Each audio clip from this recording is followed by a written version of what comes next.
Hey everybody, gonna try and do a quick, slightly off topic, but using still, it could happen to you is the main idea here.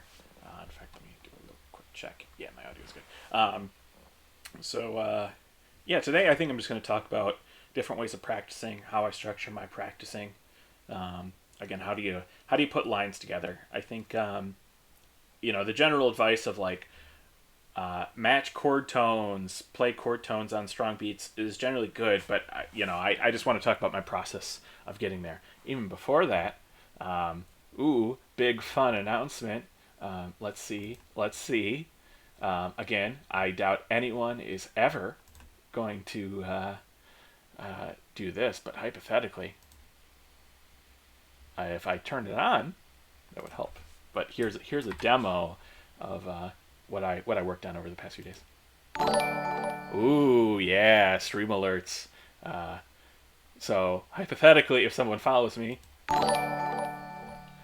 so yeah, I worked on that. I kind of have an interesting solution. I want to have something where I can turn off the audio from my end. So, for example, the way I did it in OBS is uh, there's a trick that I found. I don't know if it's useful, but you can split out the source. So the trick for under the hood, a lot of the stuff is it's a browser. Essentially a URL is pointing these images, these alerts with essentially transparent backgrounds. But especially when I'm playing, I want it to pop up on the screen, but I don't want to hear it. So you can split it out in OBS in the audio mixer. There's an option to put it as an actual source.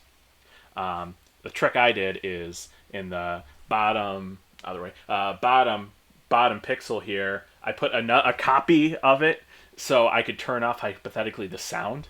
So for example, I'm going to do it right here on my OBS.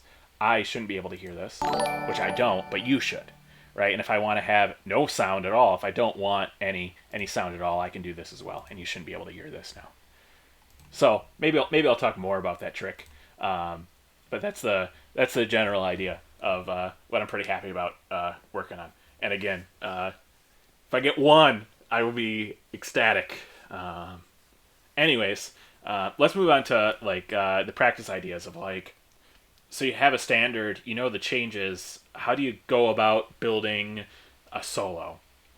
And to that, I think the more fundamental thing you should do is be able to write hypothetically eighth note lines, right? In fact, I'll show you.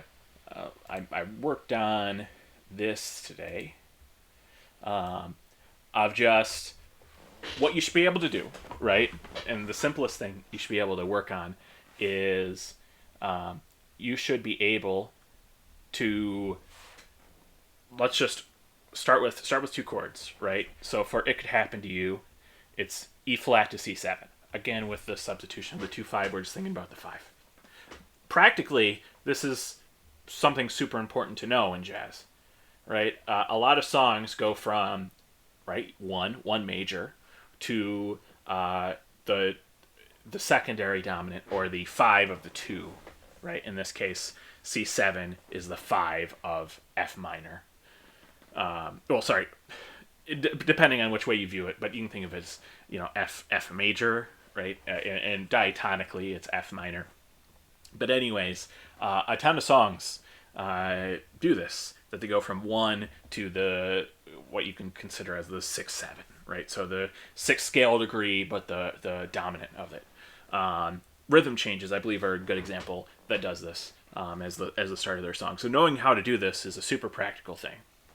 So the best and simplest way is you have E flat on 3, play a chord tone, and on 1, play a chord tone. And in this case, I do it as eighth notes in here.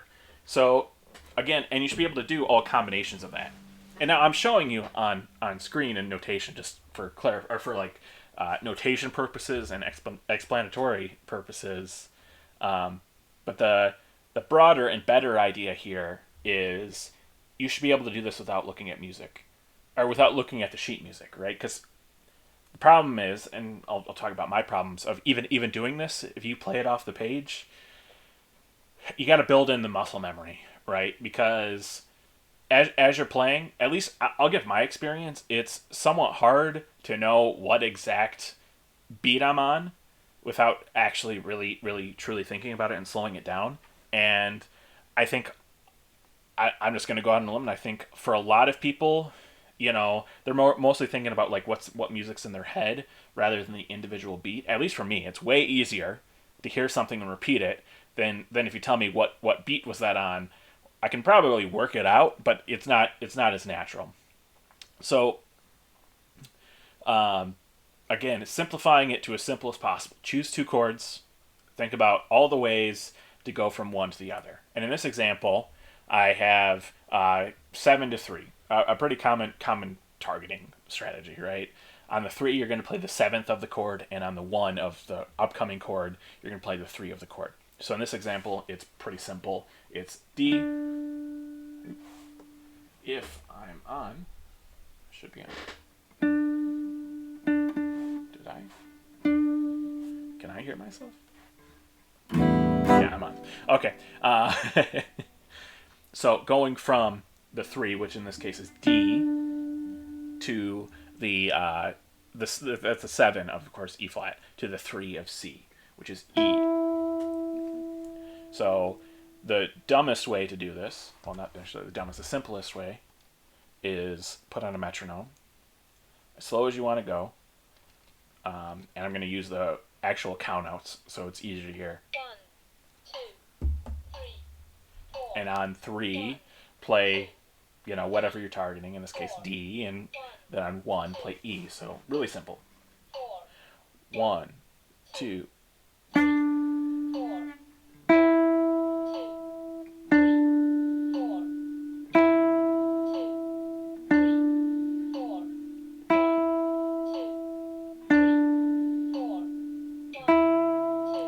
And now if you want to go through it, you can go through all the different combinations, right? Hypothetically, on the first chord there are 4, and on the second chord, whatever chord you're trying to get the changes to, 4. So hypothetically, you could do 16 variations of this. Again, going through the chords, right? So for E flat, it's E flat, G, B flat, D, right? So you got these 4 notes. And then for C7, it's C, C, E, G, and then B flat. No, yeah, C. So you got to find all the ways between this and this. Right, and you can move around. You can change, instead of thinking of the C here, you can think of the C here, and then in that case you get a chord that looks like this. And then, as I said before, the original, the E flat 7. So you got all the variations, right? Let's just quickly go through them, right? So you got E flat to C, E flat to C, I did the same thing again. E flat to C, E flat to E, right? That one's easy. E flat to G, and then E flat to B flat, right? And then you can go through the third, same idea, right? So you got G to C, G to E, G to G, right? So these are anharmonic, and then G, of course, to B flat, or G to B flat. And then the fifths are the same way. Turns out C and E flat share B flat, right? And then you got B flat and C, B flat and E, B flat and G. And then finally D with all those, right? So D with C, D with E, D with G, and D with B flat. Right, so you could have counted there, but there should be 16 different variations of all to do that. But hypothetically in practice, the most too important to know is from the 3rd to the 7th of each. So you can pare that down to really practicing the main 4. Right, targeting thirds is a great strategy. One of the best strategies. I mean, that's what people have been doing for a long time. So if you're able to go from the thirds to the thirds, the sevenths to the sevenths, thirds to sevenths, sevenths to thirds, and do it for all the changes in a song, you're going to be able to do it. So what do I mean by like going through the changes? Well, the simplest way, as I'm trying to explain, is to start on the third, or start on the beat 3 and bring it to beat 1 with eighth notes. Another way to think about that, and where I'm going to start actually, filling in. I'm going to do the first line I think today, just writing it out, so you get the idea of like how you'd even think about this. Is really between everything you've already written out, because hypothetically you should have what you're generally targeting in a line. And again, each thing I'm going to try and go from the 7th to the 3rd, but in a solo, once you get more comfortable with this, you can start mixing it up. And that's kind of the beauty of music, that you get to choose. And really, you don't necessarily have to stick to these rules, but the idea is you're really working into your playing. So when somebody, when you're actually playing, when you're actually doing your solo, it should be muscle memory, right? And you know what things sound like. This is kind of like help for you to build lines, right? And then when you're playing, this should come through. So essentially, we got to fill 3 notes in, and I will give a trick, not necessarily a trick, but a good idea of generally before your resolution, you should either be thinking a half note or a half step below or a whole step above. Or hypothetically, depending on the key, it might be a half step above. In fact, generally all of them work. Whole step, half step in either direction sounds resolute. So we're going to do that in here. And again, we're going to focus on the top here. So from E flat to C, let's go, let's choose F for what we want before here. Oops. In fact, I may have to break this up. Let's choose F here. Do the same thing here. So what do we want to do to get from A? Let's do a half step below, so let's do G. What do we want to do for D? Because we have F sharp. Let's do F, so a half step below. What do we want to do between, for D7 with G? Let's do a whole step above, so let's do A. So there we go. We already got one of... Oops, I did the same thing before.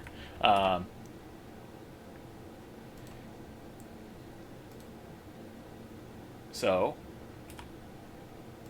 we already got a ton of it filled out. And this is another thing to do, right? You can strictly go a half step below, right? So instead of doing the 1s and 3s, which I was talking about before, right? In this case, I'll just play through the example. Put it on shuffle.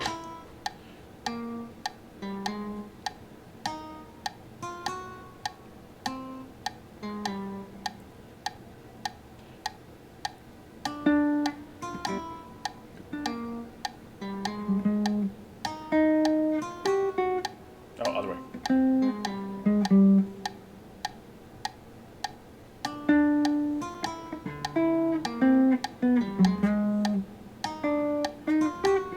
Other way. Man, you can tell.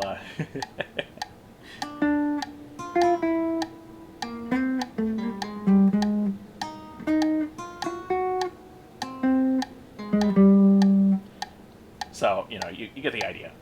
This is another thing you can practice of just this, right? And again, you should be doing this, at least in my opinion. Oh man, oops. Let's turn off Discord.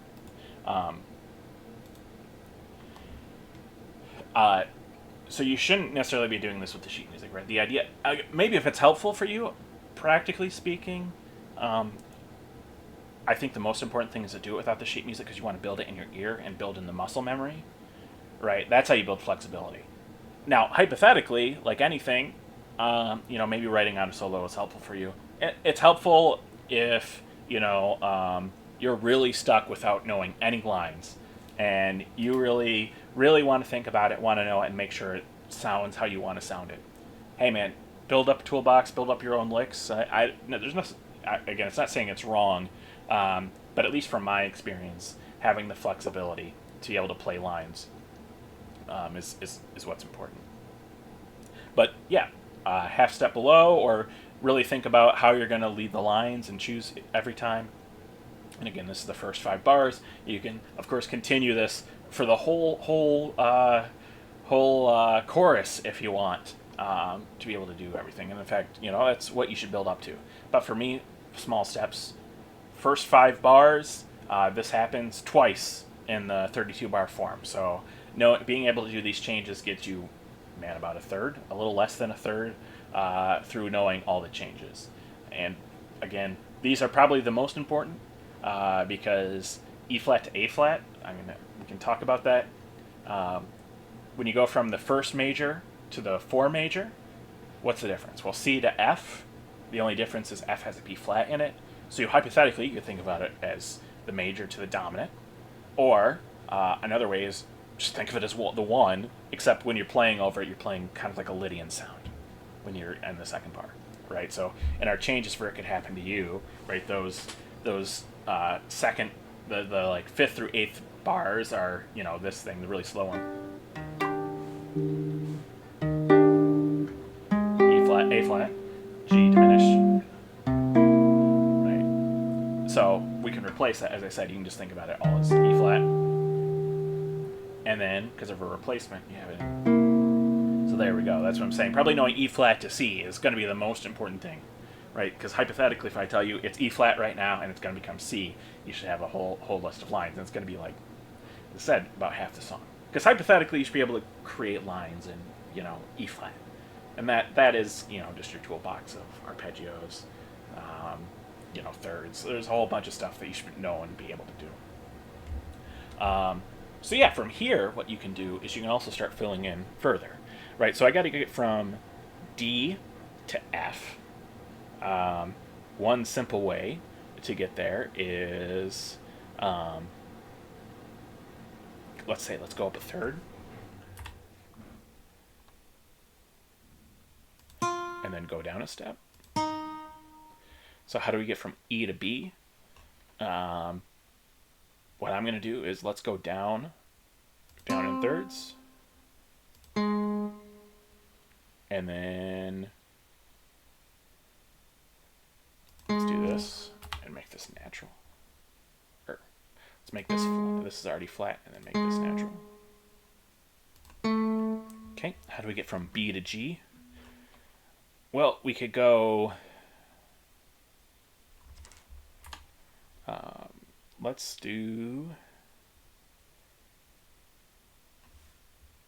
go down in thirds and then come up. How do we get from A to E flat? Or A flat to E flat? Oh, let's see.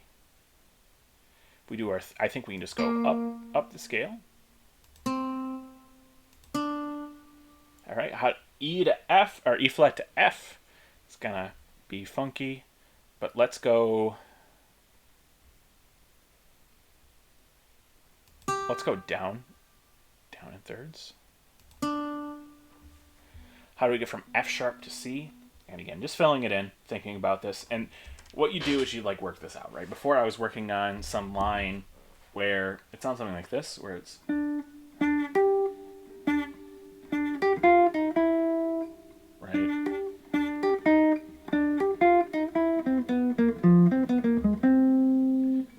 moving to the changes, right? That's not meant to be, illustrative, but just the idea of you'd work it out on your guitar, or your instrument, keeping it more general. So F sharp to C, I think we can just go down.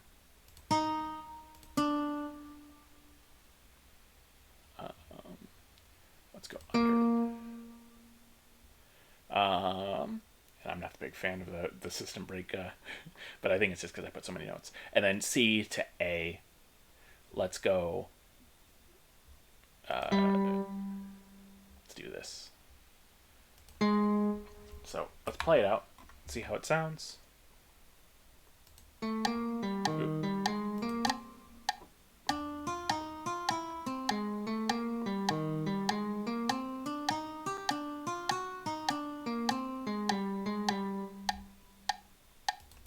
So there's the basic building blocks of building a line, right? And I'm, of course, this isn't meant to be practiced in this way, right? You should be being able eventually to do this of just being able to mess around, right? It isn't necessarily important that you really think about how you get from the chord tone to the chord tone. That should just come naturally. You try thirds, and if eventually you work in and you build in the voice leading. At least is how I approach it.